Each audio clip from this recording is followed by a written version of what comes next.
Top quality और consistent performance के लिए सिर्फ सिल्वर पंप नाम याद रखना।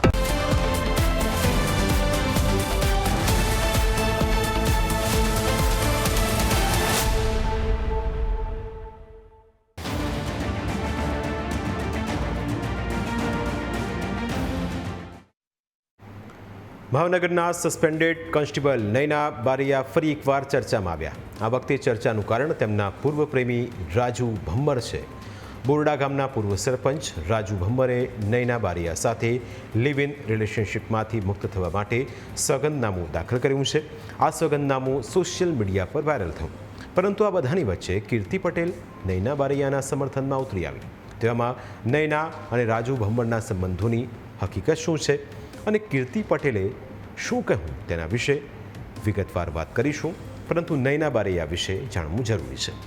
નયના બારૈયાના વિવાદમાં આવવાની કહાણી 12 નવેમ્બર 2025ના દિવસથી શરૂ થઈ, જ્યારે ભાવનગર પોલીસે બાતમીના આધારે મારામારી અને એટ્રોસિટીના એક આરોપી પાર્થ ધાંતલિયાને ઝડપી પાડ્યો।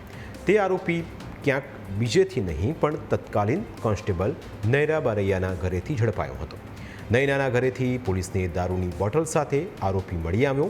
તેની સાથે મહિલા કોન્સ્ટેબલ ઉષા જાની પણ હાજર હતા, જેથી પોલીસે બંને મહિલા કોન્સ્ટેબલ અને આરોપી પાર્થને દબોચી લીધા।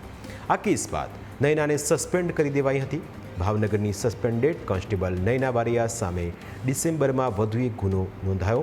ભાવનગર જિલ્લા જેલમાં કરવામાં આવેલી સરપ્રાઇઝ ઝડપી દરમિયાન નયનાના બેરેકમાંથી પ્રતિબંધિત સિમ કાર્ડ મળી આવ્યું। જેલમાં પ્રતિબંધિત વસ્તુ મળી આવતા જેના વિરુદ્ધ બીજો ગુનો દાખલ કરાયો। કહેવાય છે કે વ્યક્તિ આખી જિંદગી ઠાઠમાઠમાં ફરતી હોય, પણ જ્યારે તેનો એક ભાંડો ફૂટે એટલે બીજા ભાંડા પણ ફૂટવા લાગે। નયના સાથે પણ કંઈક આવું થયું। 10 ફેબ્રુઆરી 2026ના રોજ નયનાનો વધુ એક ભાંડો ફૂટ્યો। નયના બારૈયા સામે વધુ એક ફરિયાદ નોંધાઈ। આ ફરિયાદ બોરડા ગામના કુંદનબેન રાજુભાઈ ભમ્મરે દાઠા પોલીસ સ્ટેશનમાં નોંધાવી, જેમાં આરોપ હતો કે કુંદનબેનના પતિ રાજુ ભમ્મર સાથે નયના બારૈયાનું અફેર છે। નયના બારૈયા કુંદનબેનને વોટ્સએપ, ટેક્સ્ટ મેસેજ તેમજ ઇન્સ્ટા ઉપર વારંવાર અભદ્ર શબ્દો બોલી ધમકી આપતી હતી। રાજુ મારો નહીં તો તારો નહીં કહીને રાજુ ભમ્મરે મારી નાખવાની ધમકી આપી હતી। હવે રાજુ ભમ્મરે નયના સાથે લિવ ઇન રિલેશનશિપમાંથી છૂટા થવાનો નિર્ણય લીધો છે। રાજુ ભમ્મરે એક સોગંદનામું પણ દાખલ કર્યું। આ સોગંદનામામાં રાજુ ભમ્મરે લખ્યું છે કે મારી અને મારી પત્ની કુંદનબેન રાજુભાઈ ભમ્મર વચ્ચે થયેલા લગ્ન આજ દિન સુધી કાયદેસર રીતે યથાવત છે। મને મારા પારિવારિક જીવન, પત્ની તથા મારા સંતાનોના ભવિષ્ય અને કલ્યાણની ચિંતા હોવાથી હું સ્વૈચ્છિક રીતે મારી પત્ની કુંદનબેન તથા મારા સંતાનો સાથે શાંતિપૂર્ણ, સન્માનપૂર્ણ અને સુખમય રીતે જીવન વ્યતીત કરવા ઈચ્છું છું। મેં મારા ભૂતકાળના તમામ મતભેદો, ગેરસમજો તથા વિવાદોને સમાપ્ત કરવાનો નિર્ણય કર્યો છે। નયનાબેન નાનજીભાઈ બારૈયા સાથે થયેલ મૈત્રી કરાર સંબંધિત વ્યવસ્થા સમાપ્ત કરવાની કાર્યવાહી મેં હાથ ધરી છે તથા તે બાબતની નોટિસ મોકલવામાં આવી છે। આજથી હું નયના બારૈયા સાથે કોઈપણ પ્રકારનો વ્યક્તિગત, telephonic, social media, WhatsApp, Instagram અથવા અન્ય કોઈ માધ્યમ દ્વારા સંપર્ક રાખવા ઈચ્છતો નથી।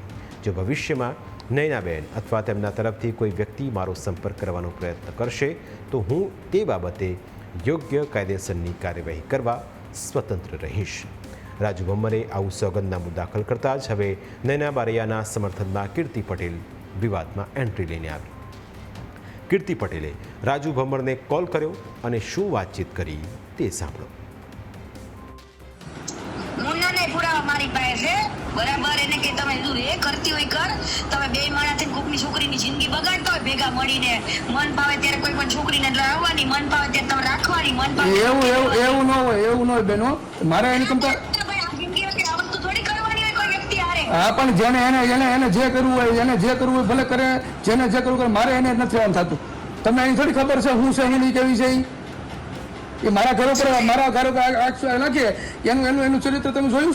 એને એક થોડા 1000 હતા, મારે રહેવા છતાં 10 વાતો કરતી કોઈ મારા આમ તો મિત્ર કોઈ ન હોય બેન, અમને બધી ખબર પડે, ગાંડા થોડા છી બેન।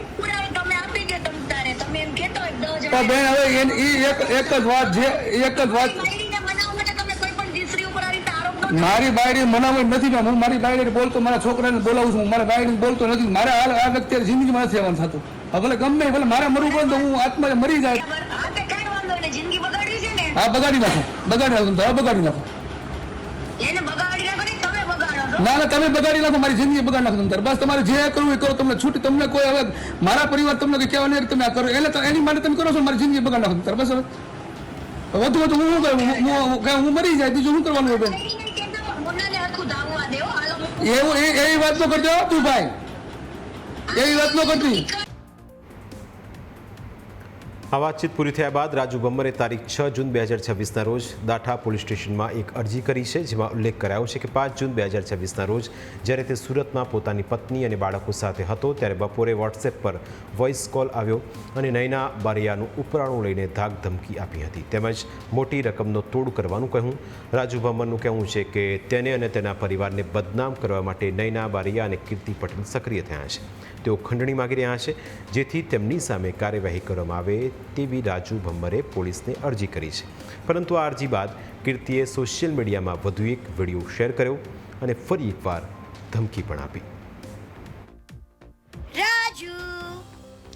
રાજુ ભમ્મર તને જ કહું છું બેટા અહીંયા નજીક આવ તારા કાનમાં કહી દઉં એક નહીં 2 કેસ કરવા છે જુઠ્ઠા અને જે પોલીસ સ્ટેશન ની અંદર આનો કેસ લેવા રેડી હોય ને ઈ ખંડણીના પુરાવા રેડી રાખજો નકર દવાના બોટલા લઈને પોલીસ સ્ટેશનમાં આ વખતે તો આવી કે આજે કોઈ પણ દીકરીના ન્યાય માટે ફોન કરે આવા રાક્ષસી હવસખોરને હે જે બેનું દીકરીઓની જિંદગી બગાડે હે અને બાયલાઓ પછી કેસ કરશે કે ઓહો આ ખંડણી અરે હું મોટી ગુજરાતની ખંડણી ખોર છું બોલ મોટી ગુજરાતની ખંડણી ખોર છું હું થાય ને ઉખાડવા માંડ બરાબર હાલી છૂટા છો કઈ હાથમાં ના આવે એટલે કે ખંડણી માંગી અરે દીકરીના ન્યાય માટે કોલ કર્યો છે અને ઈ દીકરીના ન્યાય માટે હવે થાય ને ઈ ઉખાડી લે હાલ કરવા માંડ કેસ